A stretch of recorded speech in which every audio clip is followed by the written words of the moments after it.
tell me. I'm black on the grandma on the Shelly. YouTube, what's going on? It's your boy RegshotIt back with another video. Today we are watching a new one, an interesting one we have never seen on the channel before. The Forgotten. Actually, that's not what we're watching. We're watching how a Miami party group took over Instagram and then disappeared. This popped up on my timeline weeks ago, and I just haven't had the time to watch it. So let's just go ahead and get into it. Party rock anthem is climbing the charts, and a bizarre new Instagram page is about to take the world by storm. Founded by a one-hit wonder record producer, Taz's Angels seemingly blew up overnight, and suddenly they were rubbing shoulders with A-list stars while showcasing a non-stop party lifestyle in their Miami mansion. Until one day, the party stopped, and as quickly as they burst onto the scene, the world collectively forgot about them. But there's a reason Taz's Angels disappeared from the internet, and why its former members have spent years burying that part of their history. Because beneath the tank tops, snapbacks, and Instagram filters, something much darker was allegedly taking place. Although nothing has ever been officially confirmed, business records, leaked information, broken NDAs, and even song lyrics suggest that Taz's Angels may have been offering high-end services for celebrities, hiding in plain sight and disguising advertisements for their availability as social media posts. And if the rumors are true, this doesn't just recontextualize their rise to fame, but implicates several A-list stars as their clients. This is the story they've spent a decade trying to bury. This is the part of internet history you were never meant to remember. This is the story of Taz's Angels. I've never heard of them before, but I've heard of groups like them. In 2002, a music producer by the name Michael Taz Williams found success with Kia's My Neck, My Back. The song reached number 44 on the Billboard Hot 100 and stayed there for 18 weeks. However, unfortunately for Taz, this would be his first and only hit. Needing to find money elsewhere, he reportedly founded a company called Gigolo Enterprises, a so-called consulting firm that, depending on who you asked, sounded a lot more like an escort service than anything else. It's called Gigolo Enterprises. Taz was no longer chasing a career in music. What the fuck else would it be for? It's Gigolo Enterprises.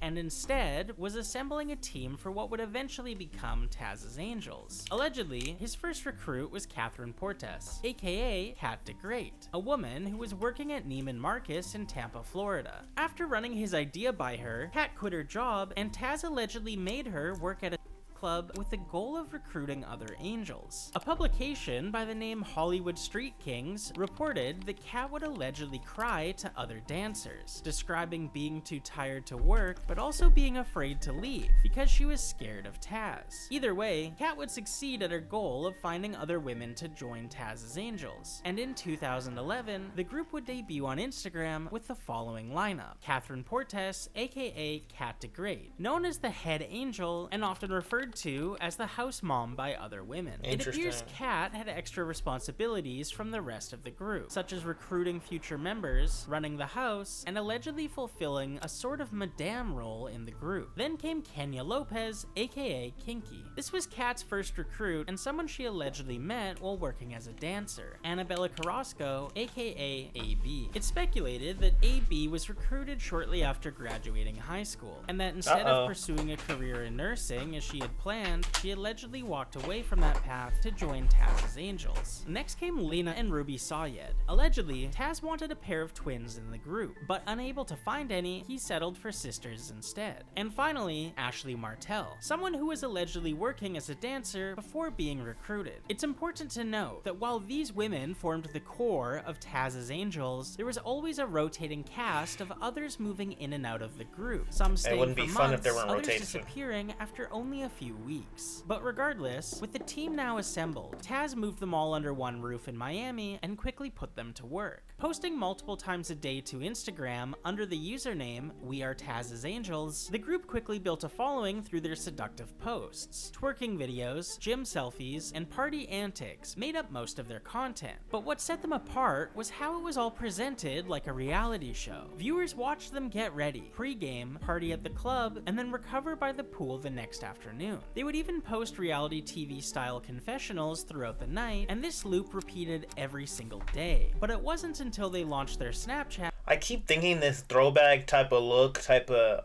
early 2000s look is just a video's child choice, but that's literally just what it looked like. I'm sorry it's still freezing. I thought it was getting better for a second. I'll that keep you things updated. really exploded. Instagram showed the fantasy, but Snapchat gave fans the uncensored chaos. With a lighter terms of service, they were suddenly able to post far riskier content, and they took full advantage of it. Nudity, fights, and unfiltered behind-the-scenes moments became part of the feed. Material that today would likely live behind a paywall on sites like OF. They had the spicy content before spicy content was a thing. They were doing the IG model thing before it was a thing. They recruited the girls who you see today who have big platforms. In many ways, Taz's Angels were that helping to Lauren find London? a new online archetype. Long before baddie culture became mainstream, they were already packaging hyper-sexualized glamour, luxury aesthetics, and constant visibility into a marketable identity. What feels normal on social media now was, at the time, something they were helping invent. And the group would capitalize on this by launching a clothing line called Caviar Black. The brand centered around simple merch, t-shirts, hats, and hoodies printed with catchphrases the group had already popularized online, the most successfully being BBLU, short for Bad Link Up, a phrase that had become synonymous with the group's identity. After the merch, the brand started to expand in another way. BBLU is an absolutely terrible tagline, and I will be the one to say it. Absolutely terrible. Taz's Angels began pulling in a wider circle of women, ones who weren't full-time members living in the house, but were closely tied to the group. These women became known as affiliates. These were models and influencers like Mila Jasmine, Chantel Jeffries, Demi Rose, Jade Pierce, Catherine Pays, and Annalicia Chavez, aka Anna Montana. They didn't live in the mansion, but they were often in the orbit, flying in for parties, appearing in photos and Snapchat stories, wearing Caviar Black, and blending seamlessly into the group's online image. If you didn't understand the inner politics of Taz's Angels, you would assume they were full members. And as more of these affiliates began cycling in and out, Taz's Angels was no longer just a small closed-off group. It was becoming something bigger, a rotating ecosystem built around access, attention, and opportunity. As their online following grew, Taz's Angels began showing up at high-profile nightclub events across Miami and Los Angeles. These were all Chat. Nah, it's all good. What kind of dog do you have? I've never been to Miami, but Florida in a general sense scares the dog shit out of me. Like, Florida, man, all the craziness that goes on in Florida, it scares the literal it scares me. And I'll go to Florida one day. Like, partying in Miami, it seems fun. I'm not gonna lie, that seems fun. But it only seems fun if you have money. Like, I'm not gonna go to party in Miami on some broke shit. What do you think about it? often hosted by promoters connected to major rappers, athletes, and industry figures. Almost overnight, the group was being photographed in VIP sections alongside some of the biggest names in entertainment. Drake, Amber Rose, Fat Joe, DJ Khaled, and later, even an 18-year-old Kylie Jenner and a 19-year-old How you party train a dog anyway? For a group that had appeared out of nowhere, the speed of that rise was unusual. 1 year earlier, they were posting gym selfies and poolside photos. Now they had direct access to... I want a German Shepherd and Husky mix so badly. Like, badly. Mostly, I just want a Husky. I really want a Husky. But I would... If I could pick, if it was a perfect world, I'd have a Husky German Shepherd mix.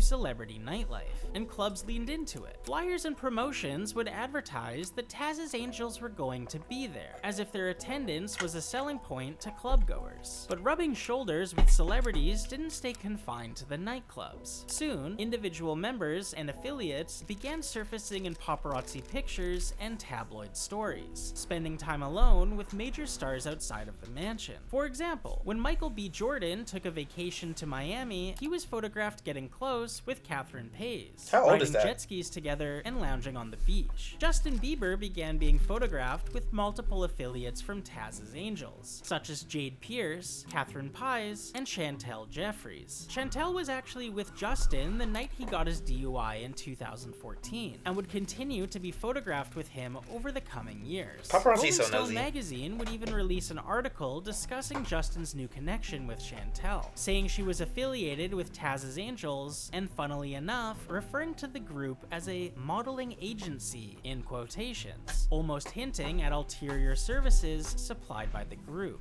On their own, these stories could be written off as coincidence. Celebrities date and socialize with influencers all the time, but in this case, the same small group kept appearing over and over again. Okay. Every time they wake up. Okay, got it. The same connection. And then they just know to notify you when they have to use the bathroom. How these relationships Just from that feeling then on, you know what I'm because saying? around the same time, Kat posted a video that offered a rare look behind the scenes of how Taz's Angels actually operated. In it, she casually explains that the group is heading out for the night with one clear goal: to find new girls to bring into the circle. Hey guys, this is Taz Angels Kat, and I'm here at the Taz House of Angels, and tonight we're getting ready to go out. We're gonna go recruit tonight. I'm looking for to be part of Taz Angels. I'm gonna be honest with you, I'm looking for some to come back to the house tonight and get it poppin'. I'm trying to get into this motherfucking pool, butt naked, and enjoy this Miami weather. I'm trying to get it poppin' tonight, so I'm looking for some motherfucking about it that like, and if you don't like, you're gonna end up liking by the end of the night after I'm done talking to you. By 2014, Taz's Angels had amassed over 1 million followers on Instagram, and rumors that they were about to debut a reality show. Having fun on the internet and just having fun in life seemed so much better before the internet. Like, you could say that type of shit on the internet and it just, like, not really bite you back in the ass if you weren't, you know, like, doing nothing crazy. You have taught her to whine when she needs to go out. Interesting. I was doggy daycaring of a dog one time, and she did not bark. She was like a little pit bull. She was so cute. She was so nice. Her name is completely forgot her name because it's been a while since she's been here. But she didn't bark at all. She was potty trained. She didn't use the bathroom in the house, but she wouldn't bark. So I would just take her out and walk her and stuff. So I was like, I guess, but I don't know. She was potty trained, so I don't know. Show on TV began spreading. However, the first cracks were beginning to show. Aisha Maria, one of the non-core members, left the group and soon started dating Trey Songz. Some wondered if that connection had roots in her time with Taz's Angels, especially because her Instagram account was later hacked. Her name was changed to Exposing Aisha, and nude photos were posted publicly without her permission, leaving some speculating if this was retaliation for her leaving the group. Not long after, Demi Rose also stepped away. I know who Demi Rose Rumors is. began spreading on drama forums, suggesting that she was actually kicked out of the group by Kat due to her feeling threatened by her increasing popularity. Months later, Demi began dating Tyga, once again sparking questions about the overlap between Taz's Angels and celebrity connections. Something kind of funny about this is that Tyga only got with Demi after his split from Kylie Jenner, and around this time, an 18-year-old Kylie would be photographed at the Taz's Angels mansion partying with Kat and AB. However, Demi wasn't the last to leave during this time. Next came Ruby Syed, a core member of Taz's Angels who was soon arrested for prostitution / soliciting another to commit. In a short period of time, the group that had just hit 1 million followers suddenly lost 3 women under circumstances that felt more than coincidental. These were the first serious cracks in the carefully constructed image of Taz's Angels, and if things weren't already looking grim, what came next would make it much worse. In 2015, 2 anonymous women identified only as Taz's Angels prospects began leaking behind-the-scenes information to the now defunct website Famous. Both claimed to have signed NDAs before ever stepping foot inside the mansion, and their accounts painted a very different picture of life behind the Instagram posts. According to the first source, upon arriving at the mansion, Kat pulled her aside and gave her a welcome talk. Allegedly, she explained that being there was a privilege, but that privilege came with expectations. The anonymous source alleges that Kat told her, quote, "You have to do some things to say thank you to Taz," as well as, quote, "make sure that my is nice, good, and clean because I'm going to be using it." She goes on to explain that the Angels' phones are kept from them and only handed back when they're told to take pictures. As things progressed, the source says that allegedly, Kat came in a black leather outfit with Taz, and each girl takes turns and Taz. They also made us earn everything. Some Diddy even shit. the food they ordered. I didn't have a phone or a car. I had to do things. They gave us back our phones on occasion when friends would text us just to make it seem like everything was going perfect. But they aren't very nice people at all. Why do you think so many people leave? The second alleged prospect confirmed many of these details and added more context, saying that Kat allegedly told her, quote, "We find and bring them to the house to Taz, then us." She also claimed that some celebrities were involved by saying, "As far as I know, some celebs they have as well. Kat has tried to put me onto the weekend at their house party." Of course, with any anonymous leak, it's important to take. How much of this were they doing willingly, and how much of this were they doing forcefully? Yes, okay, I get them getting their phones taken, that's where it gets into the, okay, we're being forced into this thing. But how long of them being there, like, on their own? You know? I also know a group really just like things this. With a grain of salt. You can't believe everything you read on the internet, and these were just the accounts of 2 alleged former prospects. However, shortly after the Famous article went live, Ashley Martell, another core member of Taz's Angels, left the group. This is when rumors about Taz's Angels' alleged side business began widely spreading online, with some suggesting this is just that their documentary sudden purposes. social media hiatus Documentary after purposes. Ashley Martell's departure was the result of an FBI investigation. This is one of the trickier parts of the story, because so much information has been lost to time, either intentionally Very scrubbed sad. from the internet, posted on now defunct websites, or never recorded at all. The oldest mention I could find comes from a Tumblr post in January 2016. One user claimed they had heard the group was involved in escorting, and that the FBI was investigating them. In a reply, another user added that, quote, "Apparently they got arrested the other day. Will also..." I don't understand the law behind. So the exact definition of sex trafficking in law of terms is flying someone somewhere for the purpose of sex. Okay, once you get to the point where it's like, oh, against somebody's will, of course that's a crime.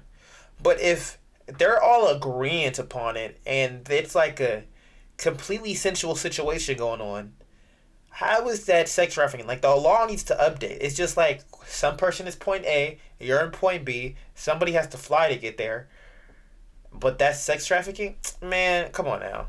Making more extreme That claims just seems like about you got a girlfriend in a different girls. state. There is absolutely no evidence to support these allegations. Still, this exchange captures one of the most persistent rumors surrounding Taz's Angels, and it illustrates how speculation about the group began to spiral online. In the same month as that Tumblr post, a website called blacksportsonline.com ran a story repeating and expanding on the rumors. It's important to note that this is not exactly a highly credible source, but besides the Tumblr post, it's one of the only contemporary mentions of what was allegedly happening with Taz's Angels at the time, and much of its reporting is based on anonymous tips and online chatter. Still, it gives a sense of the kind of allegations swirling online. The article claimed that, quote, "The girls are suspected by the FBI to be part of an elaborate, sophisticated organization that glamorizes the sex industry, is involved in human and has core characteristics of targeting, recruiting, and using girls in its activities, including paid." The article also suggests that following Ruby Sayed's arrest for prostitution, she allegedly cooperated with authorities, becoming a kind of informant. The piece claimed that this cooperation was part of an ongoing investigation into Taz and his angels. Although, like much of the reporting at the time, none of this is confirmed. Taken together, the reports and rumors suggest that Taz may have been managing the women in a way consistent with running a high-end escort operation, though nothing has ever been officially confirmed. Taz's Angels did respond to the rumors, but their defense left a lot to be desired. Rather than simply denying the allegations, the group described themselves as sister wives, claiming all the women shared Taz, saying, quote, "A lot of people don't understand our relationship to Taz, or what sister wives are. Taz is our king, and yes, we all share him. The way I look at it is we would rather have a quarter of a real man than a whole man. Most sharing ya man with your best friend, your neighbor, even your sister, and don't even know it, before ending their statement asking their fans if they should recruit a woman who goes by the name Asian Mary Jane, saying, "Asian Mary Jane looking like she might fit in nice with our family. We haven't had a Korean angel yet, what you think?" Framing it this way, They would have got him in a whole new market. They were being They would have got him in a whole new market.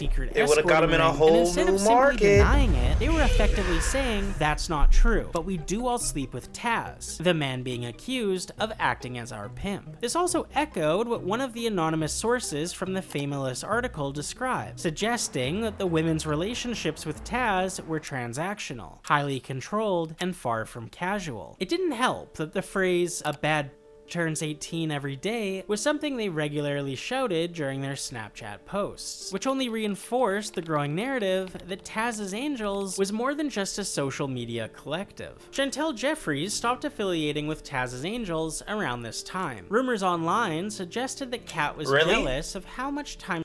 But how were they were like recruiting people over PlayStation, like women over PlayStation? Chantel was spending with Justin Bieber. The two were photographed together so frequently that tabloids even referred to them as having an off and on relationship. Shortly after this, Lena Syed, Ruby's sister, and another core member also left the group. By now, fans were starting to grow disillusioned with the Taz's Angels lifestyle. The content that had once felt fresh and exciting had become stale, with several core members and longtime affiliates gone, and the broader baddie craze beginning to fade. The Instagram perfect fantasy Taz's Angels had been selling online was starting to unravel, and the online rumors alleging more happening behind the scenes was only speeding up their downfall. With the departures, public scandals, and leaks piling up, Taz's Angels found themselves at a crossroads. The group that had once commanded a million-strong following on Instagram was now struggling to maintain relevance. And to make matters worse, a new Instagram account called Exposing Taz's Angels Real popped up seemingly out of nowhere. I respect it, but that's crazy though. Yeah, that's crazy on PlayStation. After Ashley Martell left, since she had allegedly been the biggest moneymaker, and without her clients, the group could no longer afford to pay rent. The account went Do you watch further, Invincible? alleging use within the group, and even shared a screenshot of a text message allegedly sent by Kat to potential recruits, reading, "We're into golden showers, eating, among other activities. Please let us know if all of you are comfortable performing the above activities so we can move forward." However, things continued to fall apart. This is when Catherine Pays, a former Taz's Angel affiliate, who had stopped associating with the group for some time now, launched her wildly popular YouTube channel, The Ace Family, after having a baby with college basketball player Austin McBroom, a new public persona completely separate from the Taz's Angels. But Ashley Martell's move into the public eye couldn't escape her past. After starting a relationship with Irv Gotti, none other than 50 Cent mocked the pairing publicly over Instagram with a post reading, "LOL, you in love with a call girl. Shorty was one of Taz's Angels. SMH, you gotta get your life together, sucker." Even if meant as humor, the comment directly fed into the swirling rumors about Taz's Angels' alleged you busted it. I thought you were just saying they got busted. Oh, you did the busting. Oh, I see why you don't want to go into it. Yeah, that's completely valid.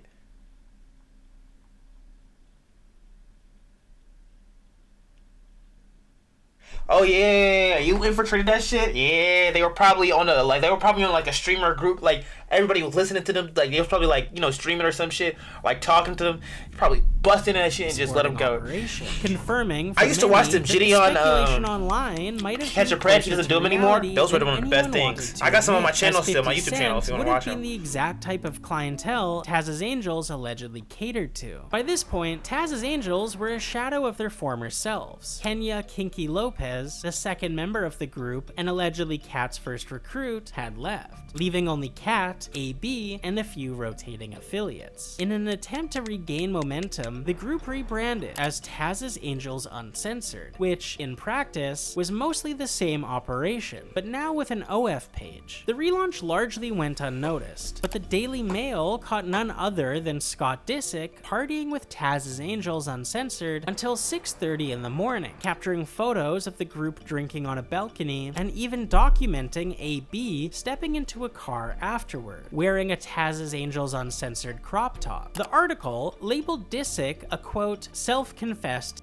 addict, adding a layer of unintended comedy to the saga. And the timing couldn't have been better for TV irony. Just 3 months later, an episode of Keeping Up with the Kardashians aired, in which Kourtney seems to reference the very same incident, saying, quote, I have to handle it when he's out photographed with a different hooker every day. Even as the group tried to pivot and monetize their notoriety, it was clear the scandals, leaks, and celebrity hookups were the final threads of Taz's Angels' public image. That's exactly what you gotta do. You gotta infiltrate. You gotta get them comfortable. Under the Taz's Angels name, Kat and AB released several songs, all produced by Taz himself. It was a strange kind of full-circle moment, harkening back to his original career as a music producer. The songs lean heavily on nostalgia for the group's heyday. Titles and lyrics are filled with references to their old slogans from the Caviar Black clothing line and Instagram captions, including the now iconic BBLU. But beyond the branding, the lyrics are strikingly explicit. Almost every track includes lines referencing prostitution, such as "Mother them lames, where the real pimpin', I got that choosin' fee," and one with the particularly graphic lyric, "Broke my first trick when I was 16," seemingly confirming rumors that some members began very young. Taken together, it's hard to reconcile these songs with the group's original public defense, where they denied participating in work. It feels as if they were hoping their past fame would give the music traction, leaning on nostalgia and old slogans to build an audience. Unfortunately for them, the years had dulled that appeal. Their Spotify struggles to reach 200 monthly listeners, a sobering reminder that the Taz's Angels of Instagram fame were long gone. AB and Kat have continued to maintain a presence on social media, posting to TikTok and framing themselves as sister wives. Around this time, former Taz's Angels affiliate Jason also made headlines, having a baby with singer Jason Derulo. In 2022, Lina Sayed, Ruby's sister and former core member, was photographed vacationing in St. Bart's with Diddy.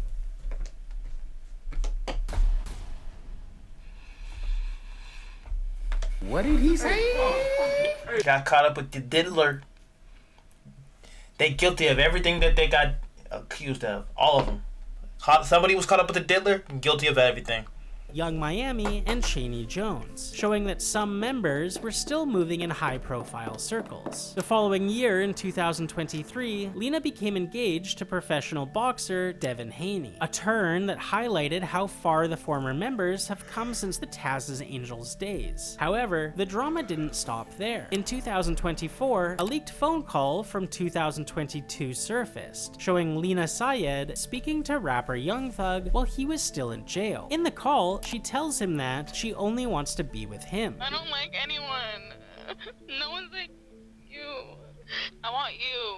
The clip went viral, fueled by the high-profile nature of the Young Thug case, and suddenly, Taz's Angels were back in the public eye, with people revisiting the group's history now that its former fans were adults. Around the same time, rumors circulated that Ruby Sayed had a child with rapper Future. Then, in 2025, the fallout from the Young Thug call hit Lena's personal life hard. Devin Haney, her fiancé, called off their wedding and demanded that she return $350,000 worth of gifts. The incident once again brought Taz's Angels into the spotlight, prompting reflection on the group's chaotic past and the strange tangled web of celebrity connections they had left behind. In a strange way, Taz's Angels deserves credit for how they understood the attention economy. Long before influencer became a full-time job, they recognized that image was everything. They curated a lifestyle that felt luxurious, exclusive, and aspirational, even when the reality didn't always match. They likely never had as much money as they projected. The women often shared clothes, regularly wore their own merch, and the mansion they lived in was famously unfurnished. Yet online, they sold a fantasy, wealth, celebrity access, and a fast, glamorous life. In reality, much of it was just posting non-stop, partying every night, and carefully maintaining an illusion. And it worked. They helped create an entire cultural wave. Their slogans, problematic as some of them were, became part of the zeitgeist. zeitgeist. They weren't just posting pictures, they were branding a generation's idea of what being hot, successful, and connected looked like. One person who's remained largely in the shadows throughout all of this is Taz himself. And that's not an accident. He didn't talk in videos. He never took off his sunglasses. He stayed in the background while Kat acted as the public-facing leader. It gave him plausible distance, allowing him to appear hands-off while still controlling the operation. It's likely that his earlier work as a music producer is what opened so many doors. Those industry connections probably helped Taz's they got comfortable and got them screwed over.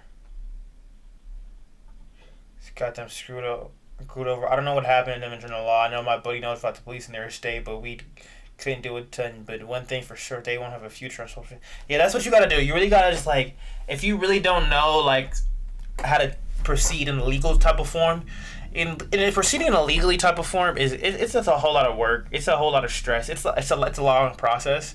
So if you really don't know how to do that, then yeah, best bet is just to blow it up on socials and then hope a lot of people know. And I don't really like, in a general sense, agree with social media justice, but in things of terms like grooming and sex trafficking and just like recruitment and stuff like that, it just exposing them. Like, you know what I'm saying? Angels enter celebrity circles so quickly, gaining access to musicians, athletes, and powerful promoters. That network is what allowed them to infiltrate high-profile nightlife spaces almost overnight. And ultimately, that may have been Taz's most valuable product: access. Access to influential men, access to parties, access to money, fame, and opportunity. Even after leaving Taz's Angels, many of them I want to know what they were doing. Climbing. They dated major artists, but I know you can't tell me it's okay. Had children with famous musicians. But I want to know like how bad it was. To professional athletes. They built their own brands. Catherine launched the Ace family. Chantel became a successful DJ. Kenya started a hat company. Ashley turned to art. And the Syed sisters built large OF pages. Most of them managed to leverage their time in Taz's Angels into long-term careers. The irony is that the only two remaining members, Kat and AB, are also the same ones who haven't really found the same level of independent success. As the years pass, their content increasingly feels stuck in 2015, repeating an image that no longer resonates the way it once did. And there's something genuinely sad about that. It appears that Kat and AB truly care about Taz. Maybe they're happy in their sister-wife dynamic, but given how young AB was when she entered the group and how central Taz has been to Kat's identity for so long, it's easy to imagine a world where they struggle to picture life without him. That's why so much commentary from former fans centers on the same hope, that one day, Kat and AB will stop defending him, leave that chapter behind, and build something of their own. What makes the story even more complicated— I mean, it's 11 years later now, so who cares? Is that on paper, Taz's Angels could have gone much further if the darker rumors had never surfaced, if they had remained simply a modeling collective or club promotion group, as some outlets described them. They might have become mainstream stars. There were whispers of a reality TV deal that allegedly fell apart once networks learned what was really happening behind the scenes. Caviar Black was positioning itself to compete with brands like Victoria's Secret Pink. For a moment, they were on track to become a legitimate lifestyle empire. But once the curtain started lifting, the fantasy stopped selling. The clothes weren't aspirational anymore, the lifestyle didn't look glamorous, and the image felt unsettling instead of exciting. They were already huge, but they could have been enormous. And that's the real tragedy of Taz's Angels. They were pioneers of influencer culture before the industry even had a name. They mastered branding, virality, and attention. They shaped trends that are still visible today. But behind the perfectly filtered images was an operation built on control, secrecy, and blurred boundaries, one that eventually collapsed under its own contradictions. In the end, Taz's Angels wasn't just a story about Instagram models and celebrity parties. It was a case study in how image can outperform reality, how access can be mistaken for empowerment, and how an empire built on illusion eventually exposes itself. And for many of the women involved, the consequence of that illusion are still playing out today. That was an interesting video. And the funny thing about it is, you can have a successful business like that, modeling agency, but, you know, kind of like where you party a lot, send girls to different celebrities, this and the third, do things of that nature. You can have a successful business like that in 2026, It's just how you go about it. You can't be forcing the girls to be there. You have to have a lot of girls in your Rolodex. You can't be definitely nothing the girls want to, like, the girls have to be a willing participant, you know what I'm saying? That's why you also have to have a rotating, because the girls will get tired of it, you know, type of stuff, things like that. And like have that type of like basically curating the party, because I know a group that does that, and I'm not gonna name it because I work with them and I would like to work with them more. But I mean, I don't know. I'm speculating from the outside. You know what I mean? I don't think they're doing anything illegal, but it's just like a party fun type of thing, girls like that. You know what I'm saying? So you gotta really just do it in the up and up way, in a smart way. You know what I'm saying? And here's what they do. They send girls for music videos, send girls for modeling, send girls for photo shoot, things of that nature. So you gotta, you know, gotta keep it in mind. You gotta do everything up and up. But if you're watching this on YouTube, like, subscribe, and share. This is your boy RegshotIt. I got a bunch of shit on my channel. Anywhere you can type RegshotIt in, go ahead, search it up, and find me there. Deuces, I am out of here.